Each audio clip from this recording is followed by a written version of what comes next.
लोकसभा चुनाव जैसे जैसे अब करीब आ रहा है, तमाम राजनीतिक पार्टियां इसी कवायद में जुट गई हैं और अपने अपने तरीके से तैयारियों को अंजाम भी दिया जा रहा है। इधर झारखंड में जदयू की खास नजर है। लगातार जदयू के प्रभारी झारखंड दौरे पर हैं और ये भी खबरें मिल रही हैं कि जल्द ही नीतीश कुमार भी झारखंड दौरे पर आएंगे। तो जदयू की कोशिश है कि बिहार का जो पड़ोसी राज्य है झारखंड, वहां पर भी वो अपना पैर फैलाए, अपनी जमीन को मजबूत करे। और इसी कवायद में बिहार सरकार के मंत्री और जदयू के झारखंड प्रभारी अशोक चौधरी लगातार झारखंड दौरे पर नजर आ रहे हैं और उन्होंने कहा है कि नीतीश कुमार भी जल्द ही झारखंड दौरे पर आएंगे। सहयोगी शहनवाज हमारे साथ जुड़े हुए हैं। शहनवाज का रुख करते हैं। शहनवाज, ये जो कवायद जदयू की तरफ से हो रही है, लगातार झारखंड दौरे पर रह रहे हैं अशोक चौधरी और जदयू के कई नेता, और ये कोशिश हो रही है कि यहाँ पर जदयू की जमीन को मजबूत किया जाए। क्या ये माना जाए कि लोकसभा चुनाव में जदयू यहाँ से अपना कैंडिडेट देने वाली है? बिल्कुल, तमाम जो राजनीतिक दल हैं वो इस बात की कोशिश करते हैं कि अपना जनाधार बढ़ाया जाए, और जनाधार तभी बढ़ेगा जब आप चुनावी मैदान में अपनी दावेदारी पेश करते हैं। अब चूंकि 17 जनवरी को झारखंड के रामगढ़ में उनका कार्यक्रम प्रस्तावित है, लिहाजा अशोक चौधरी जो पार्टी के प्रदेश प्रभारी हैं, बिहार सरकार में मंत्री हैं, वो ये बताने की कोशिश कर रहे हैं कि चुनावी साल में उनकी पार्टी जो है पूरी जोर आजमाइश के साथ और पूरी शिद्दत के साथ चुनावी मैदान में उतरने के लिए तैयार है। लेकिन सीटों के सवाल पर या 3 राज्यों में बीजेपी की जीत को लेकर के या इंडिया गठबंधन के बिखराव को लेकर के इन किसी सवाल का वो जवाब देने की स्थिति में नहीं है। वो सिर्फ इतना कहते हैं, वो जवाब भी ऐसा है, बहुत स्पेसिफिक नहीं है कि हम अपनी पार्टी संगठन को मजबूत करेंगे। लेकिन मजबूत कैसे करेंगे? पार्टी का कोई ना कार्यक्रम है, ना पार्टी के जमीन स्तर पर कोई कार्यकर्ता हमें नजर आता है। ये अलग बात है कि जब से प्रदेश प्रभारी के तौर पर वो नामित हुए हैं, लगातार वो रांची आ रहे हैं, लगातार वो प्रेस कॉन्फ्रेंस करते हैं, पार्टी नेताओं से मिलते हैं, लेकिन ये सिर्फ मुख्यालय तक ये कार्यक्रम सीमित है। अगर जिलों स्तर पर या फिर पंचायत के स्तर पर, प्रखंड के स्तर पर ये बातें जब तक नहीं जाएंगी तो जाहिर सी बात है जदयू के लिए बहुत कुछ आसान नहीं होने वाला है।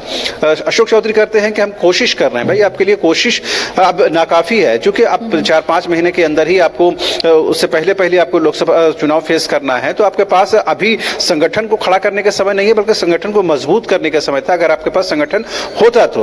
लेकिन पार्टी की ओर से ये कोशिश जरूर की जा रही है कि संगठन को मजबूत किया जाए, उसे खड़ा किया जाए। लेकिन जो भी अब से पहले जो भी पार्टी के प्रदेश अध्यक्ष रहे, वर्तमान में खीरू महतो हैं जो राज्यसभा के सांसद भी हैं, ये कोशिश रही है पार्टी की कि कुर्मी जो नेता हैं उसके आसपास ही पार्टी का जो है वो क्या बोलते हैं, लगाम रहे और पार्टी की मजबूती उन्हीं के पास रहे।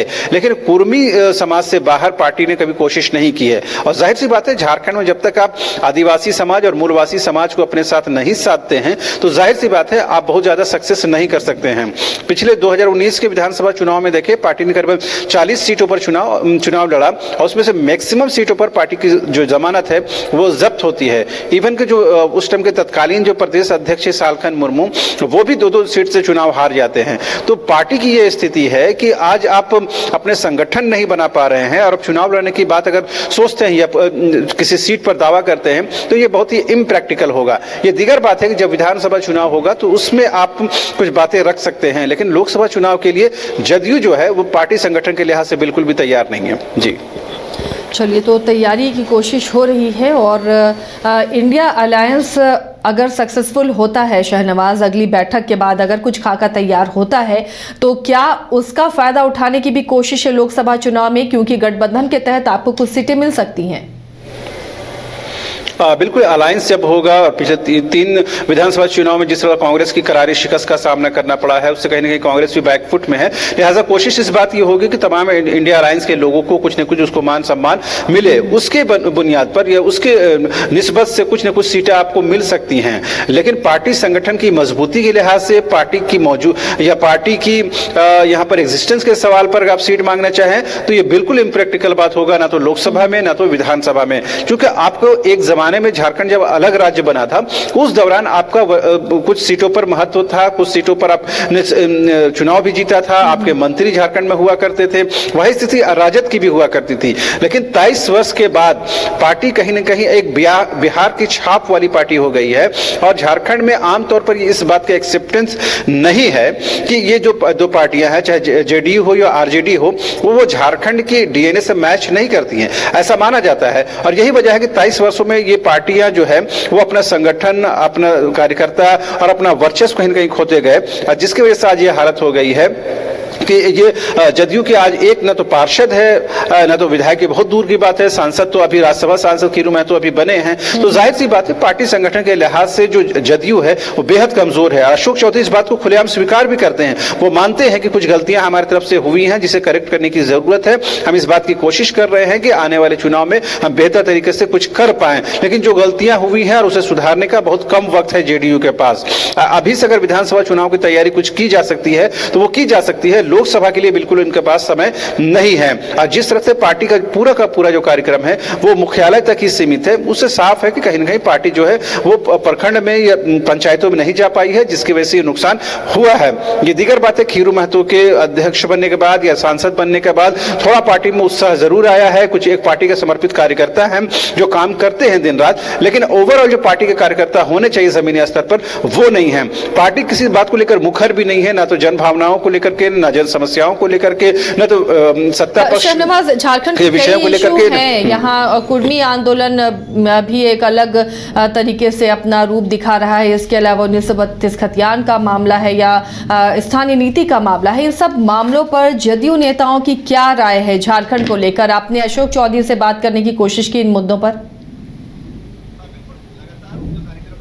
का कार्यक्रम बता रहा हूं, कई बार हम लोगों ने टटोलने की कोशिश की है, न सिर्फ अशोक चौधरी को बल्कि राज्यसभा के सांसद और प्रदेश के अध्यक्ष खीरू महतो से भी कई बार बातचीत हुई है। कुर्मी आंदोलन को पार्टी का समर्थन तो रहता है, जाहिर सी बात है इसे खुलेआम बोलना उनके लिए थोड़ा असहज होता है, क्योंकि कुर्मी के वोट के आधार पर ही जेडीयू का एग्जिस्टेंस कुछ हद तक है। झारखंड में अगर कुछ पार्टी कार्यकर्ता जुटते हैं तो वो कुर्मी के आधार पर या उसी के निस्बत से जुटते हैं। जहां तक 1932 का सवाल है तो 1932 का सवाल उन तमाम पार्टियों को असहज करता है, वो जो कहीं ना कहीं बीजेपी जो कहीं ना कहीं बिहार से ताल्लुक रखती है या जिनका उद्भव जो स्थल है वो बिहार है, चाहे आरजेडी हो या जेडीयू हो। लिहाजा इनके लिए 1932 को एक्सेप्ट करना इम्प्रैक्टिकल हो जाता है और इससे कहीं ना कहीं इनको ये लगता है कि हमारे जो वोटर्स हैं जो बिहार के सटे हुए जिलों से संबंधित है वो कहीं ना कहीं बिखराव की स्थिति में आ जाएंगे। यहाँ तक स्थानीयता का विषय है, ये नियोजन का विषय है, क्योंकि वो तो सरकार ही अभी तय नहीं कर पाई है, लिहाजा उस पर कोई पार्टी का स्पष्ट कोई लाइन नहीं होता है या स्पष्ट कोई उसकी तस्वीर नहीं रहती है। तो कुल मिलाकर ये कह सकते हैं कि झारखंड के जो मूल विषय हैं, चाहे 1932 का खतियान करें, नियोजन नीति की बात करें, स्थानीयता की बात करें या फिर सरना धर्म कोड का विषय लें या कुर्मी का विषय लें, इन चीजों को लेकर के पार्टी बहुत सारे ऐसे मुद्दे हैं जिसमें असहज महसूस करती है, चाहे जेडीयू हो या आरजेडी हो। लेकिन चूंकि उनको संगठन में रहना है या अलायंस में रहना है तो जाहिर सी बात है वो इस खुलकर मुखर विरोध नहीं कर सकते हैं, लेकिन कोशिश इस बात की रहती है कि हम अपने वोटर को साधने की कोशिश करें। लेकिन जिस तरह से पार्टी ने काम अपने संगठन के ऊपर नहीं किया है, जिसकी वजह से आज कार्यकर्ता हों या फिर उनके पदाधिकारी हों वो कहीं न कहीं बिखराव की स्थिति में है। अब उन्हें समेटने की कोशिश हो रही है चुनाव से पहले और उसी कड़ी में नीतीश कुमार का झारखंड दौरा हो रहा है। और जाहिर सी बात है 2024 के पहले महीने में नीतीश कुमार का आगमन ये साफ संकेत है कि चुनावी साल में नीतीश कुमार हो या उनकी पार्टी हो पूरी शिद्दत के साथ झारखंड में अपनी मौजूदगी दर्ज कराना चाहते हैं और रामगढ़ या मांडू आने का साफ संकेत यही है कि कुर्मी वोट बैंक को कहीं ना कहीं साधने की कोशिश। यानी अगर नीतीश आते हैं इस दौरे में तो एक तरह से ये चुनावी दौरा ही माना जाए और इससे पार्टी को मजबूती मिलेगी, इससे इनकार नहीं किया जा सकता। इस बात में कोई शक नहीं है कि नीतीश कुमार की एक्सेप्टेंस है, उनका वो नोन है और झारखंड के लोग जानते पहचानते हैं, लेकिन उनके नाम पर झारखंड में वोट पड़ेगा ये कहना बेहद मुश्किल है, क्योंकि कुर्मी को लेकर के राजनीति करने वाले झारखंड में भी कई दल हैं, जिसमें खास तौर पर आजसू है, इवन के जेएमएम की भी राजनीति होती है उस पर। तो जाहिर सी बात है केवल जेडीयू ये चाहे कि वो मेरी अपनी वो लोग हैं या अपने मतदाता हैं उनको अपने तरफ से कर लेंगे, बड़ा मुश्किल है, क्योंकि झारखंड में ऑलरेडी जो पार्टियां काम कर रही हैं उनके दिन रात यही कोशिश होती है कि इस तरह के वोट को अपनी तरफ से समेट कर रखा जाए। अब जेडीयू उसमें सेंधमारी कर सकती है, क्योंकि एक जमाने में जेडीयू के साथ थे, आरजेडी के साथ थे, लेकिन वहां पर पार्टी संगठन नहीं रहा, पार्टी के नेता काम नहीं करते रहे, जिसकी वजह से वो लोग कहीं ना कहीं दूसरी पार्टियों में मूव करते हैं। अब कहीं ना कहीं उस चीज को कहीं ना कहीं जेडीयू या अशोक चौधरी स्वीकार करते हैं कि हम लोगों से कुछ गलतियां हुए हैं जिसकी वजह से हम कंटेस्ट की हालत में नहीं है, यानी हम कहीं भी चुनाव जीतने की हालत में नहीं है या इवन कम से कम हम फाइट करने की भी हालत नहीं है। किसी भी सीट में आज जेडीयू जो है वो फाइट करने की स्थिति में नहीं है। हैं, जब तक पार्टी संगठन को मजबूत नहीं किया जाएगा आप कंटेस्ट में नहीं आ सकते हैं। जी चलिए, शुक्रिया शाहनवाज इस तमाम जानकारी के लिए। तो जदयू की कोशिश हो रही है कि झारखंड में वो अपना पांव पसारे, झारखंड में जदयू की स्थिति को मजबूत करे, और इसीलिए ये कोशिश है कि नीतीश कुमार के दौरे जो रामगढ़ और मांडू में प्रस्तावित है, उस दौरे में कैसे पार्टी को मजबूत किया जाए, कुछ लोग पार्टी में शामिल हो जाएं और लोकसभा चुनाव से पहले एक अपनी पैठ बनाने की कोशिश जदयू की भी हो रही है। अगर इंडिया अलायंस सक्सेसफुल होता है, सही तरीके से गठबंधन होता है, तो गठबंधन के तहत जो सीटें आएंगी ये क्लेम कर सके जदयू की झारखंड में भी उसे सीटें चाहिए, और उसी की ये कवायद है। और उसी कोशिश में लगातार जदयू के नेता झारखंड दौरे पर रह रहे हैं, और इधर अब नीतीश कुमार के भी आने की खबर मिल रही है। हर्ष रिजेंसी फैमिली या फ्रेंड्स के साथ आउटिंग हो या रांची आकर ठहरना हो, या हो एनिवर्सरी, बर्थडे, मैरिज पार्टी या किटी पार्टी, या करना हो कॉर्पोरेट गेट टुगेदर, आपकी हर ओकेजन और मोमेंट को यादगार बनाने के लिए आपकी सेवा में तत्पर है hotel Harsh Regency. 26 AC and non-AC rooms, multi cuisine restaurant for delicious foods. Hotel Harsh Regency में आपके लिए उपलब्ध है हर आयोजन के लिए परफेक्ट बैंक्वेट हॉल। होटल हर्ष रिजेंसी, स्वर्णरेखा पुल, हटिया, रांची। IIT जी नीट एस्पिरेंट्स के सपने को पंख देने आ गया है कंप्लीट सॉल्यूशन इंस्टीट्यूट। यहाँ है smart classroom, 1-to-1 doubt clearing session, ask the expert, video solution और भी बहुत कुछ। मतलब हम करेंगे आपको गाइड, बनेंगे आपके mentor. Foundation classes from class 6 onwards for your bright future. Visit complete solution institute.